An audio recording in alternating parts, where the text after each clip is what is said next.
Welcome all of you. आप सभी का स्वागत है आपके इस YouTube channel AD Singh physics पर। हमने न्यूक्लियर की यूनिट सेकंड को स्टार्ट किया है और हमने फर्स्ट लेक्चर कंसिडर कर चुके हैं नाभिकीय विखंडन क्या है, न्यूक्लियर फ्यूज़न क्या है। ओके, और आज अपन पढ़ने वाले हैं स्वतः विखंडन, स्पॉन्टेनियस फिशन, अपने आप होने वाला विखंडन। यानी हम कोई ऐसा टेक्निक ना लगाकर जो विखंडन है, जो फ्यूज़न है वो अपने आप होगा, उसकी कुछ शर्तें हैं, स्वतः विखंडन की जो कंडीशंस हैं हम उनको आज डिस्कस करेंगे। सबसे पहले देखेंगे स्वतः विखंडन कब होता है, क्यों होता है और किस कारण ये हमारे पास प्राप्त होता है। अब स्पॉन्टेनियस जो फ्यूशन है, अब सबसे पहले बेसिक बात सुनिए, आप बेसिक सुनिए। अब स्वतः विखंडन क्यों होता है।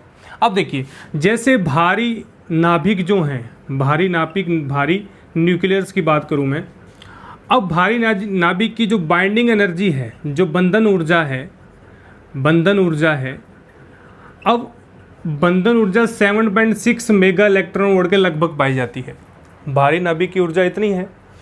अब होता ये है कि भारी नाभिक जो होंगे उनके, अब भारी नाभिक जो उनका 7.6 जो मेगा इलेक्ट्रॉन वोल्ट है, अब इनके जो आधे द्रव्यमान, इनके हाफ द्रव्यमान वाले यानी हाफ मास वाले जो न्यूक्लियन है, उनकी जो एनर्जी है वो कितनी होगी, 8.65 मेगा इलेक्ट्रॉन वोल्ट अप्रोक्सीमेटली मान रहा हूँ मैं।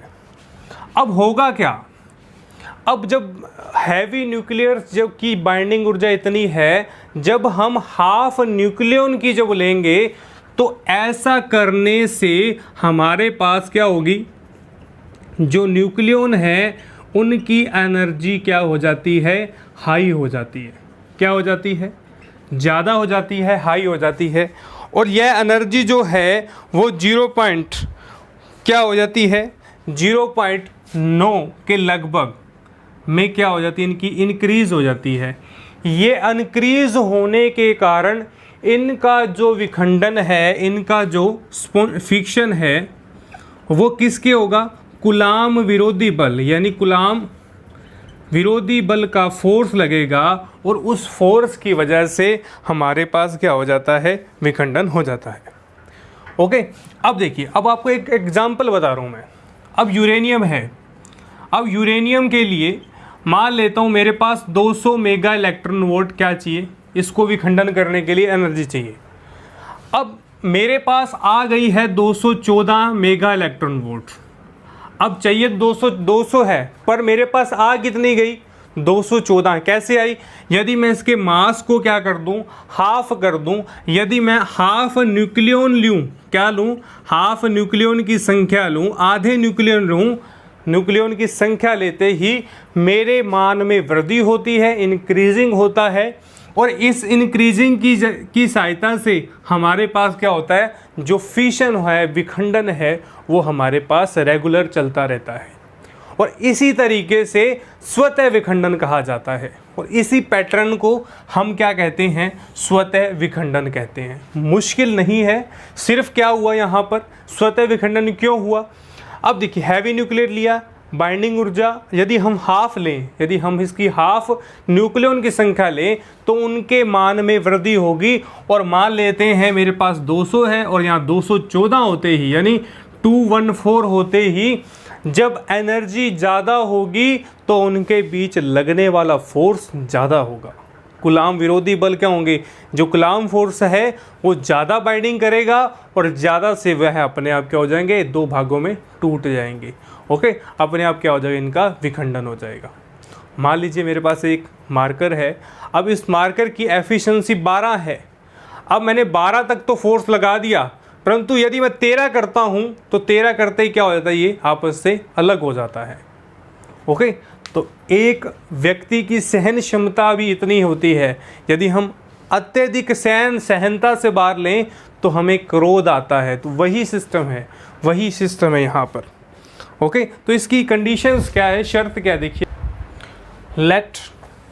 अब देखिए, अब इसकी कंडीशन को अपन पढ़ेंगे। कंडीशन क्या कह रही है इसकी, अब लेट ए द्रव्यमान, यानी मेरे पास जो मास है, माना ए द्रव्यमान के लिए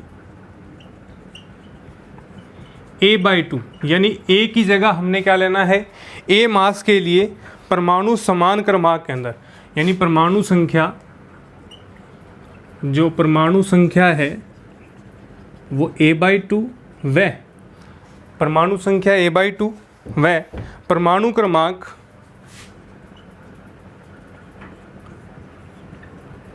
Z/2 में सिमेट्रिकल, यानी सिमेट्रिक क्या होता है, सिमेट्रिक फिक्शन, सममित कह सकते हैं इसे, सममित विखंडन कह सकते हैं। अब देखिए, अब यहाँ पर मेरे पास कोई x मान लेता हूँ, कोई पर तत्व है XZA, ओके। अब वो दो भागों में विखंडन होना है, तो दो भाग हो गए। अब मान लेता हूँ यहाँ x है।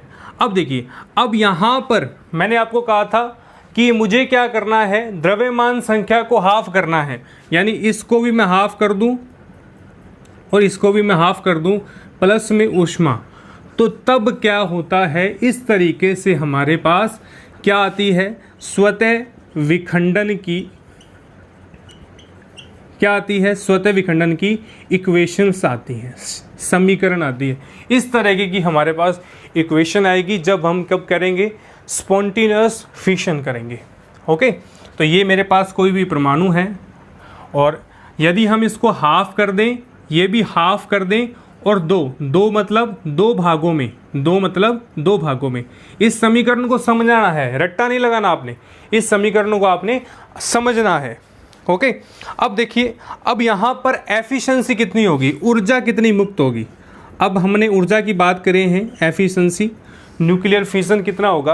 अब न्यूक्लियर फिजन के लिए मान लेता हूँ मेरे पास M है, परमाणु है, और ये मेरे पास यहाँ पर M, यानी Z और A, ओके। अब हमने क्या किया है, 2M, यानी हमने माइनस करना है किस में से, Z/2 और A/2, यानी ये टोटल मेरे पास कितना है, ये टोटल मास है, ओके, ये टोटल परमाणु के लिए है।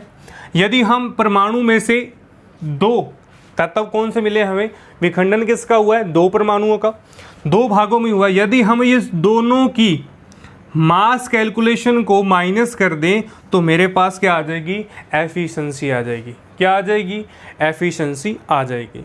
बेस्ट तरीका है इसको समझने का। यदि मेरे पास टोटल चीज़ है, यदि टोटल के अंदर मेरे पास दो भागों में जा रही है, मान लेता हूँ इस कैप, इस मार्कर के अंदर मेरे पास ये फुल मार्कर है, बंद है। अब यदि इस बंद मार्कर के अंदर मैं क्या करूं, इस चीज़ को, अब इस भागों को, दो भागों को मैंने अलग कर दिया, ये देखिए, ये भी अलग होने वाला है, ये भी अलग होने वाला है।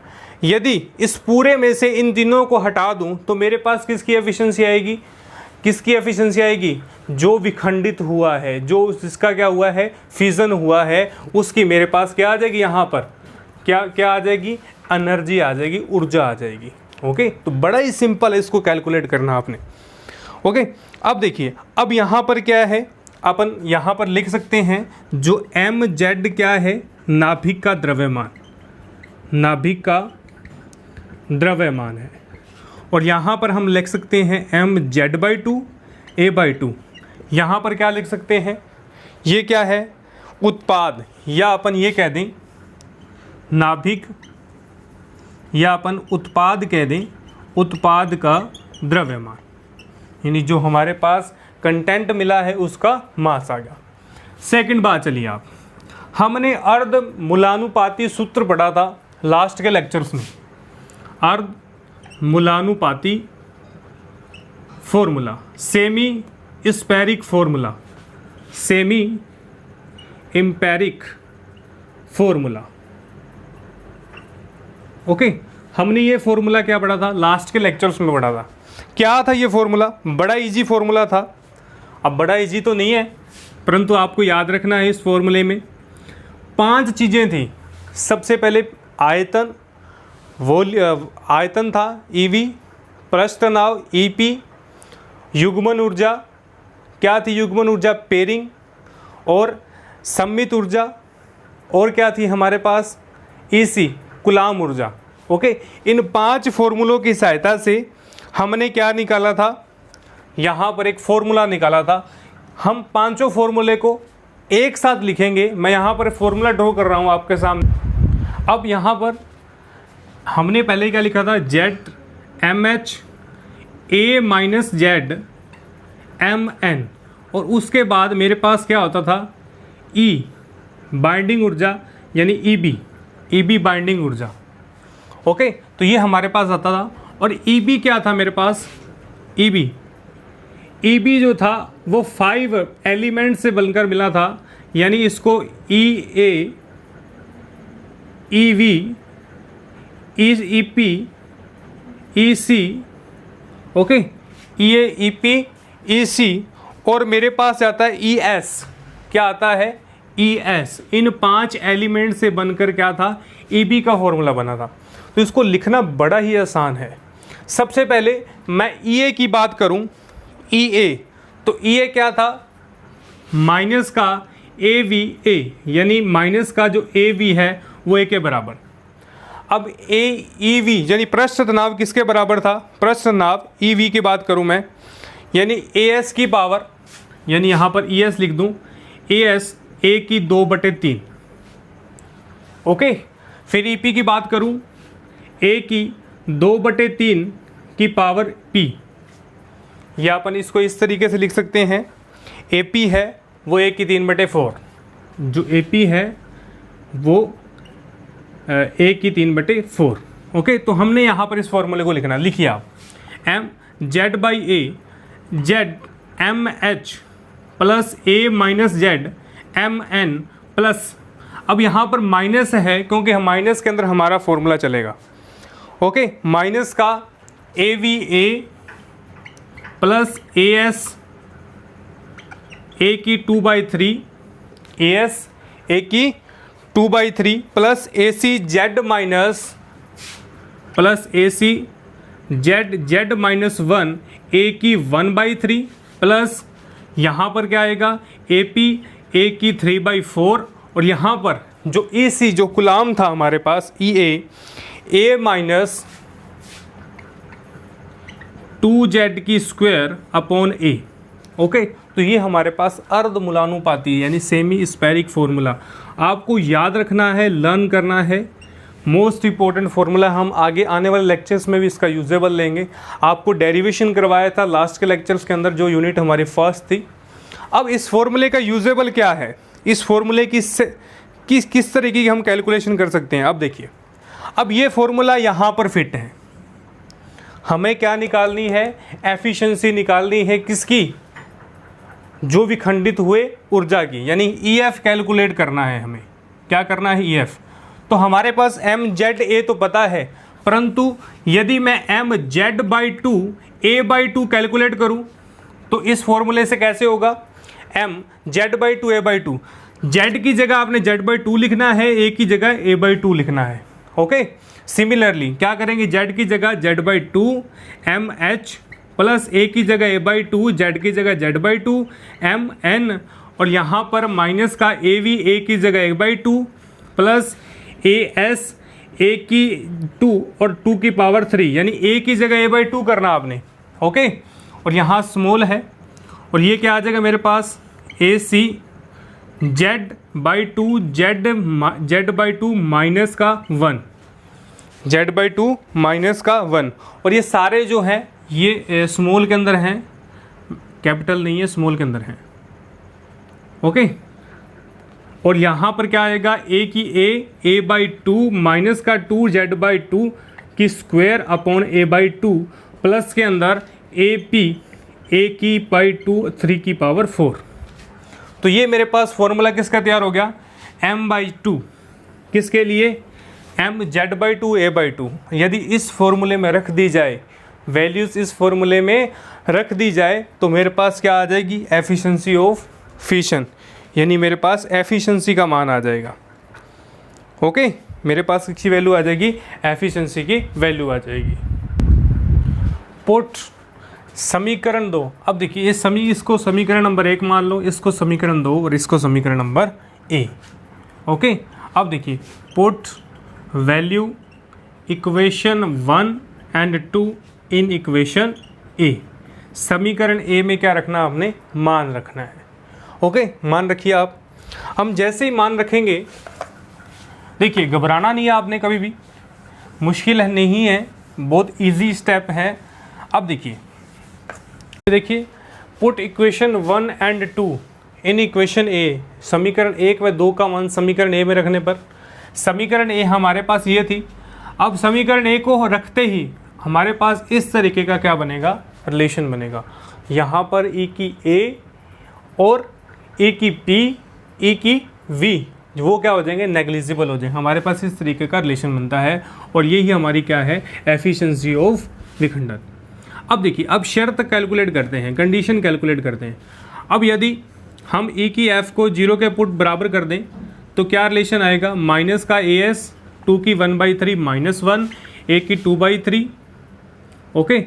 और यहाँ देखिए ए की 2/3, या आप इस इक्वेशन के अंदर पहले ए की 2/3 कॉमन आ रहा है वो लीजिए, ए की 2/3 माइनस का ए एस 2 की 1/3 -1, ओके, प्लस ए की सी 1 - 1/3 जेड स्क्वायर ए, ये मेरे पास रिलेशन बना। अब यदि मैं ए की एफ को 0 के बराबर पुट कर दूं तो क्या आएगा, ए की 2/3 माइनस का ए एस 2 की 1/3 -1, प्लस ए सी 1 - 1 की 1/3 Z square by A equals to इसके।